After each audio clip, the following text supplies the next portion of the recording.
देखिए इस त्रिभुज में आपको एक्स का मान निकालना है, ठीक है। यहाँ पर जो आपको त्रिभुज दिख रहा है, इस त्रिभुज में आपको एक्स का मान ज्ञात करना है।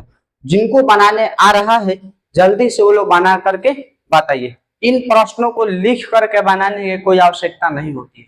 अगर आप इसको बनाने जानते हैं तो बिना लिखे भी बना सकते हैं, मन में इसको आप सोल्व करके आंसर बता सकते हैं। लेकिन जिन बच्चों को बनाने नहीं आता है वो लोग कैसे बनाएंगे? जो कॉपी पर भी नहीं बना सकते हैं तो वो मन में कैसे बनाएंगे? तो सबसे पहले आप इन प्रश्नों को कॉपी पर बनाने सीखिए, और जब आप इस तरह से 2 4 10 5 वो प्रश्न सीख जाते हैं बनाने, तो फिर आपसे भी आपके मन में ये प्रश्न बन जाएगा। देखने के साथ ही आप बता दीजिएगा कि एक्स के जगह पर क्या होगा। आखिर बनाते कैसे हैं इस प्रश्न को, ये समझिए। देखिए आपको मालूम है कि त्रिभुज के तीनों कोणों का योगफल 180 डिग्री होता है। त्रिभुज के तीनों कोणों का योगफल क्या होता है? 180 डिग्री होता है। और आप यहाँ पर देखिएगा त्रिभुज के अंतःकोण दिए गए हैं, तो इसका मतलब यह हो गया कि इन तीनों को भी जोड़ने पर 180 डिग्री होगा। और जब आपको इन तीनों को जोड़ने पर 180 डिग्री होगा तो आराम से आप इसमें एक्स का मान निकाल सकते हैं। चलिए अब हम लोग इसको बना लेते हैं। अभी तक हम लोगों ने इसका एनालिसिस किया था कि इसको बनाना कैसे है, और अब हम लोग बनाते हैं, ठीक है। सबसे पहले आप यहाँ पर क्या कर लीजिए कि आप नोट कर सकते हैं यहाँ पर x प्लस, यहाँ पर देखिए ये 3x प्लस x अब प्लस 40, 3x प्लस x अब प्लस 40। यहाँ पर ये जो है मिल करके हो जाएगा 180 डिग्री। ये 180 डिग्री क्यों होगा? क्योंकि त्रिभुज के तीनों कोणों का योग होता है। ये ध्यान में रखना है। आपको क्या ध्यान में रखना है? त्रिभुज के तीनों कोणों का योग। ये हम यहाँ पर इसलिए साइड में लिख दिए हैं, कभी बाद में आप भूल जाइएगा कि ये कैसे हो गया, तो आपको याद रहेगा कि त्रिभुज के तीनों कोणों का योग, त्रिभुज के तीनों कोणों का योग 180 डिग्री होता है। तो यहाँ पर भी इन तीनों को जोड़ेंगे तो 180 डिग्री हो जाएगा।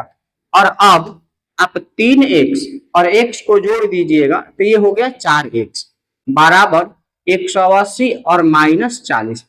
हम आपको इस प्रश्न का फुल सॉल्यूशन दे रहे हैं जिसमें आपको समझने में दिक्कत नहीं होगा।